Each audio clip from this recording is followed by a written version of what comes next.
So, Shani, you have been immersed in the world of font and colors, and I guess that's it.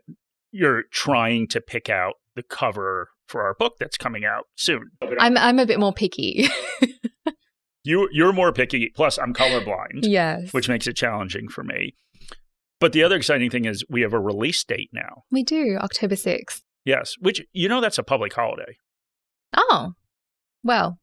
At least in New South Wales it is. Yeah, so people will have time to go out and hit up their local bookstore. I mean, I'm just imagining when I walk down George Street, sometimes there's these giant lines outside of the Nike store. So I assume they've released some new sneakers. So that You think that's going to be our book? Nationwide outside of bookstores. Well, let's see how it goes. Yeah, it'll be exciting. You can show up. It'll be because of the cover. It will. Yeah. It will. But, you're not really supposed to judge a book by its cover. By its cover. So what are we doing today? Today, we're going to talk about a portfolio review and how to measure your progress. And we're doing this right now because end of financial year is a great time to do this because it's a natural point of reflection. You get all of your investment and your super and your bank statements. So because you have all these annual statements, you get a snapshot of what's happened over the previous year. And since all the information's available, you might as well sit down and check your progress. And it's also when you do your tax return, and that gives you a good overview of your income over the last year. So you get a bit of a holistic overview. You do your tax return. We're talking about end of financial year, not October. End financial year. Yeah. Oh, when you do your tax return. Yes. Okay. Yes. Okay. So I will say that when people do this, it's obviously often tempting to look at the increase in your net worth from year to year. So how much you had last year, how much that's changed in the past 12 months. And that is just obviously one yardstick. But we're going to spend some time looking at how you can have a more holistic view of your finances and the progress you're making towards building wealth. So a good place to start would be your net worth. And when we think about wealth and wealthy people, we're often focusing on net worth. We see this all the time with rich lists and rankings of the most wealthy people. And really, net worth is a good way to rank these people. But if you are nowhere near that level of wealth, we think there are other things that you should focus on. Yeah. And we think a real measure of wealth for most people is the ability for your resources to make a meaningful difference in your quality of life. So net worth is obviously important because it's a long-term indicator of your ability to build wealth. But the issue with just looking at your net worth is that it's often just this paper figure. So a large portion is typically tied up in liquid assets, which often involved a lot of debt. So specifically, we're talking about housing. And in Australia, 67% of total wealth is in property. And a lot of that's also carrying a mortgage. And there does need to be an exit plan for assets. Net worth is only really useful when you can realize gains and use that wealth to improve your life, especially if your investments are cash flow negative. So that's what we'd classify as real wealth. Yeah, and it's very easy for individuals to obsess over this net worth figure. And we see it all the time on social media. And, people make these statements. I've amassed $3 million by age 30. And that's a great achievement, but it doesn't really contain any of the disclaimers that you need for building that wealth. So that could be a healthy amount of debt that's included. It could be funds locked up in super until you're 65. It could be depreciating assets, like people count motor vehicles in this. It's just not really a reflection of the quality of life or the financial strength that people have. And this obsession with net worth can also drive poor decision making. Imagine the market is running and you hear about how all these speculative investments are earning huge returns. You're more inclined to chase them because you have a short-term focus on your net worth. When the market is falling and you're fixated on your net worth, you're more likely to sell to stem the flow.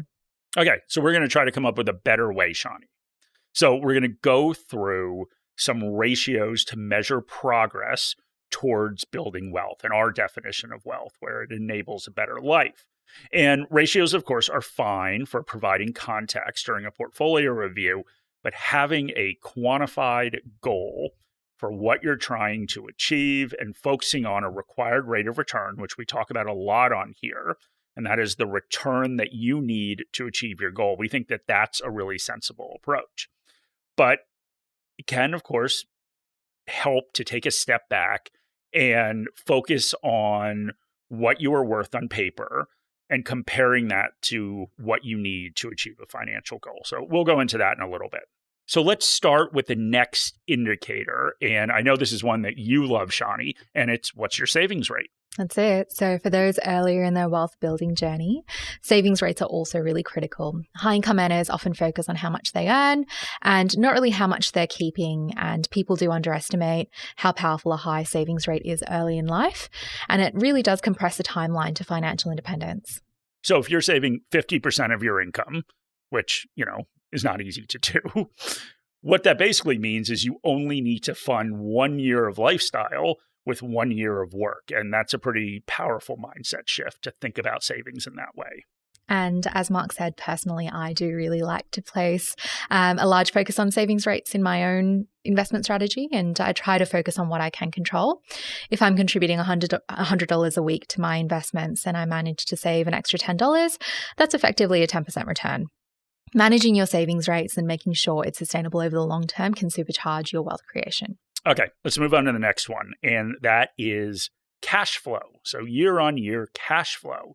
And this is really looking at what we would consider real wealth.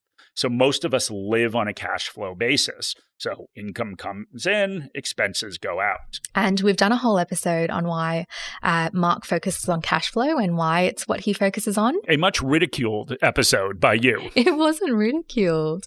So you can go and listen to that on why he chooses to focus on cash flow. And it's called Cash Rules Everything Around Me. And again, I think we've talked about this in recent episodes, but that was when we were trying to be very clever with our titles and we were using lyrics from Drake and Jay-Z. And okay, when I saw this, do you know what that actually comes from?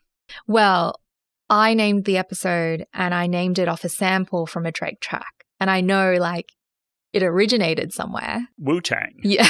So anyway, we don't quote Drake anymore on this podcast, but wow. Shani's officially done with Drake. So anyway, yes, Shani did ridicule me for this episode, but I think cash flow is really, really important. I think it's an important concept for people to think this way. So wealthy people shift from earning wages to being paid by their investments. Instead of tracking asset value, they track the income those assets generate. So that could be dividends, it could be interest, it could be rent received on an investment property. And tracking how much income your assets produce is one way to measure progress towards financial independence. Another is tracking how close you are to replacing your employment income, which really, for many people, I think is the definition of financial independence, that you no longer, whether you choose to work or not, you no longer need that employment income to live. And being able to compare your cash flow year on year will give you an understanding of how close you are to closing that gap between your lifestyle and your portfolio. So the narrower it gets, the more choices that you do have. Okay, our next indicator is debt to income ratio. And a debt to income ratio compares your debt payments to your income. So it helps you understand how much of your income goes towards repaying debt. But over time, it indicates if your income's rising and you're paying down debt, hopefully that ratio is getting better. So ultimately what that is it's a reflection of cash flow that you can choose to spend instead of going to repay debt. And just the liquidity you have in your life increases when that happens. And many definitions of debt to income describe it as comparing your debt payments to your gross income, but I think we both prefer to compare it to net income.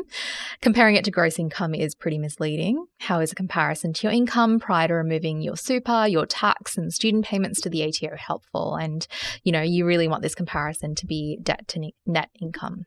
Yeah. And Australians, I looked at this yesterday for something that I'm writing. So if we look at debt to income, Australians are third in the world. Who's beating us? Not in a good way. Yeah. I forget the second country. Switzerland is one of them. There's one other European country. I forget what it is. But yeah, that's not really the third in the world. Makes it sound like it's a good thing, but it is We don't not. really want the bronze for that. Yeah, Okay. exactly. But I'm confident Australia can get to the top. All I think we need is some more property price appreciation, and stagnant wages, and We're good Australia to can be at go. the top of the table. And I think obviously one of the reasons is that Aussies typically hold a lot of mortgage debt, but then there's also consumer debt. And so when we're going back to that original indicator, two variables in this ratio, of course, are debt and income. So a decrease or increase, respectively, indicates that you're in better financial position. And let's speak about liquidity for a moment, which is a direct result of debt reduction. Liquidity is sometimes called runway. Exactly. And again, wealth buys freedom and flexibility. Having liquid assets gives you the ability to make lifestyle choices. So a good starting point is another thing that you are a huge proponent of. To be fair, most people are, an emergency fund. It, of course, provides you with peace of mind and lets you deal with any unexpected circumstances in your life. Is there anyone that you think really does not like an emergency fund? Well, since a lot of people don't have them, maybe it's the majority. Yeah, okay. I think a lot of people, just based on their behavior, do not like saving money. But emergency fund is obviously one very specific part of this liquidity equation we're talking about. But I think a broader liquidity buffer does more. So it not only protects you from emergencies, but it also positions you to be able to take advantage of opportunities. So let's say you're someone who owns multiple investment properties. On paper, your net worth is substantial because these properties have grown in value, but you're servicing multiple mortgages and relying heavily on your employment income to do so, and it can be limiting. So, for example, if a dream job opportunity comes up overseas, it requires a pay cut, your options are very limited. You're tied to your assets, and that limits your freedom. Yeah, and so having this liquidity runway, it means that your assets are not locked away. They're not locked away in illiquid assets. Gives you flexibility, allows you to make lifestyle choices. So having lower debt obligations allows you, of course, to build up these liquid assets. And it gives you that freedom to make decisions about what you want in your life. And we think that that is true wealth. And there is, of course, an opportunity cost of holding cash. We talk about all the time that, think through your plan, how much cash are you going to hold, because the opportunity cost is that shares have historically performed a lot better, as well as other asset classes. So we certainly aren't saying you should just hold cash here, but I think it's really important to think about what you want out of life and design that asset allocation around your goals and around what you want to achieve. Okay, so we're going to move on to required rate of return. This is less about wealth and more about whether you're on track to reach your financial goals. And it's about your progress on the road to building wealth, as people do not build wealth for building wealth's sake. So they really just build it to achieve the life that they want to live. Okay. So we'll go through, we've done this a couple times, but we'll go through required rate of return. So in order to know your required rate of return, you have to go through the process of quantifying your financial goals. So you need a number. What will your goal cost? And you need the time that you want to achieve that. And what the required rate of return is just the difference between those two, incorporating your savings as well. So that return is the annual return that you need to achieve to get from where you are to where you want to be. And obviously, we want to incorporate inflation into this because your goal will probably cost more in the future. So we do want to incorporate that. But let's go through an example of why this can be so valuable. So a lot of people will look at their portfolio, the returns they get, the net worth, everything we were talking about, but there's no context to any of that.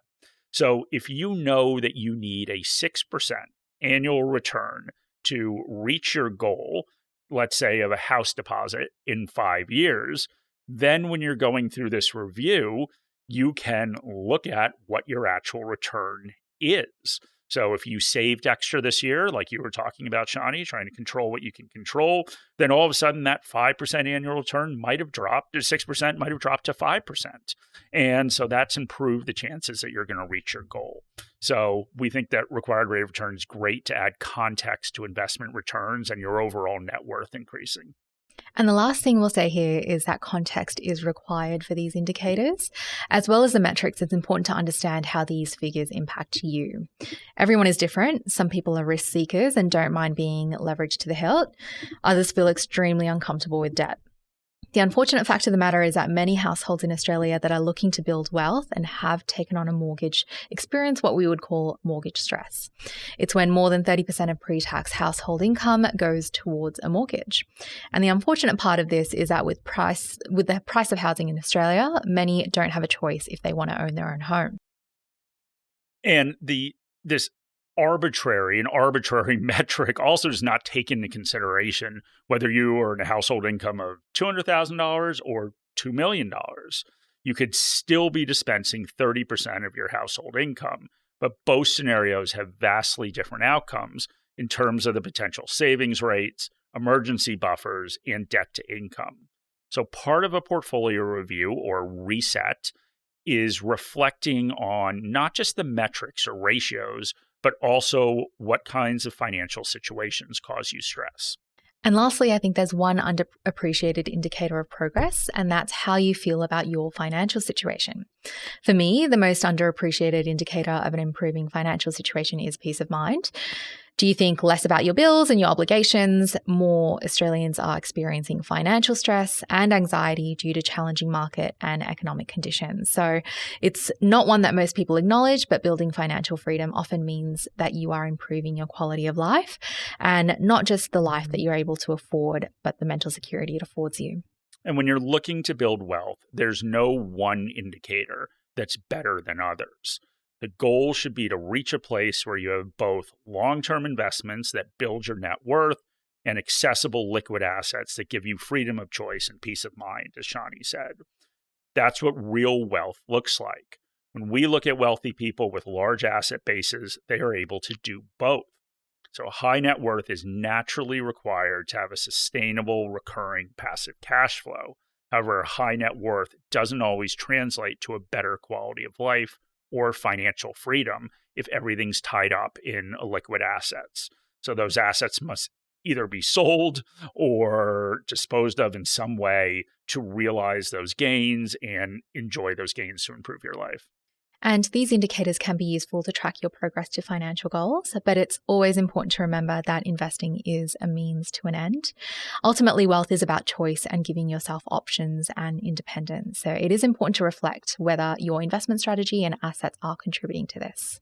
All right, great. So that's our episode. One thing to check when you're looking at your net worth is if you have enough to buy our book. Right, Shani? Agree. All right. Thank you guys very much for listening. Several books. Yeah. Several books. Thank you.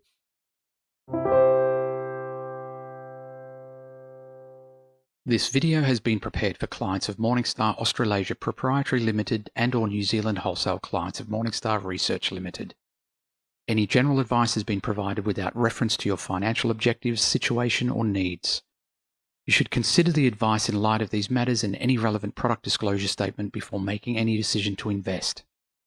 To obtain advice for your own situation, contact a financial advisor.